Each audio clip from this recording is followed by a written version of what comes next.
Here's my analysis of the Baylor at Texas Tech women's basketball game. The final score was 79 to 69. 59. Baylor had a 36-26 lead at half. Sure, Texas Tech got down to 2. Like, they allowed 8 points to Texas Tech. But for the rest in the third quarter, but from there, they only allowed 6 more points. Baylor scored 17 in the third, 26 in the fourth quarter, 19 in the fourth. Granted, I know we want to play better defense. I know we do in terms of points allowed. But Texas Tech for the game shot 31.3% from the field, 21 for 67 overall. That's not. It's just a matter of the points allowed in the game, and in each quarter that need to be improved. I know they're going to improve on that. 2 for 18 on threes, 11.1% from three, 15 for 19 on free throws, 78.9%. Texas Tech had 38 rebounds, 14 of those offensive, 7 assists, 4 steals, 6 blocks, 17 turnovers, 22 fouls, and Texas Tech did have, look at that, 8, 10, 12 bench points. But Baylor had 18. And there was a change in the starting lineup if you haven't noticed already. Dariana Little Page Buggs was on the bench for the game.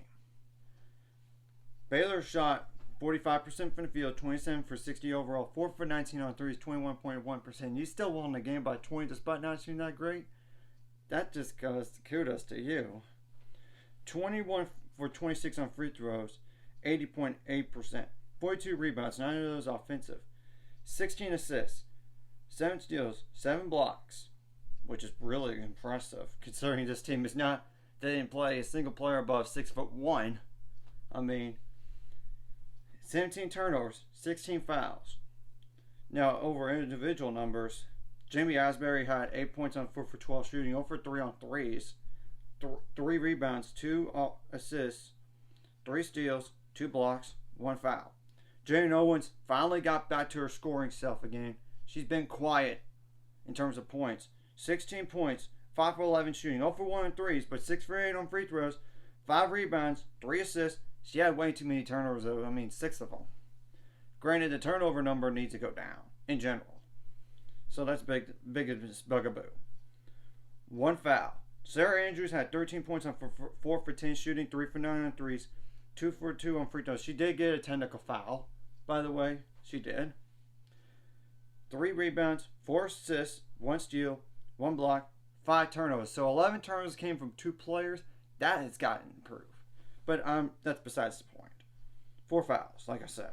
Bella Fauntleroy, 10 points on 3 for 5 shooting, 1 for 1 on threes, 3 for 4 on free throws, 2 rebounds, 1 steal, 2 fouls. Caitlin Bickle had 14 points on 5 for 11 shooting, 0 for 2 on threes, but 4 for 4 from free throws, 12 rebounds, 3 assists, 1 steal, 1 block, 1 turnover, 3 fouls. Dariana Little Page Buggs had 16 points on 5 for 6 shooting, 6 for 8 on free throws, 10 rebounds. So 2 players with double doubles in the game. 1 assist, 1 steal, 3 blocks, 1 turnover, 3 fouls.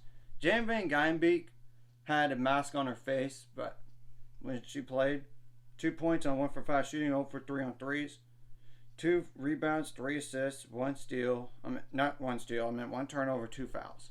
It's only for protection, and I know she had to play some more minutes, Jana did, because Jane Owens had a collision with somebody, but she came back into play. Now, going forward for Texas Tech, it's the following 5 games, which all the games for both teams start in February, the next 5.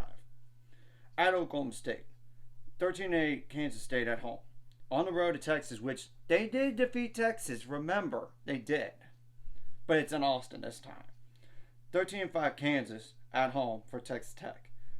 So, and on the road to Oklahoma. But if they're capable of beating Texas, they are capable of beating Oklahoma too. So, now for Baylor's side of things, the next 5 games include the following. Kansas at home. You already beat them once. They're not ranked anymore. You should win that game. But we have to wait and see. Of course, On the road to Iowa State. Yeah, that's our toughest game. But they're practically the same team as last year now, without Stephanie Soares. That's all they are. It's on the road, I know. But then you get to play Oklahoma, which I expect them to not be ranked anymore. And you already beat them once already. So, on the road to Oklahoma State, you got to get that revenge game against them. On the road to Kansas State. Now, in terms of the Big 12 standings, Texas is 7-2. Iowa State's 7-2. Texas owns a head-to-head. That's the only reason why they're up. Granted, Oklahoma's 6-3. West Virginia's 5-3. Baylor's 5-3. But it's because West Virginia and Baylor haven't played as many games in the Big 12 as compared to Oklahoma. Just to be clear, and same thing goes for Iowa State and Texas. Oklahoma State's 4-5 in the conference. Kansas is 3-4. Tech's 3-5. Kansas State's 2-6. And TCU's just 0-9. So there is still a possibility, Baylor fans, that we have a chance to win the Big 12. I know it's going to be a lot of tough sledding coming up, but look, we do have, as you know, the Big 12 is, yes, it's just more parity this year than in years. It's more parity. I mean, yes, there's only 2 ranked teams, and I expect one of them to drop while the other one might come back in terms of Texas.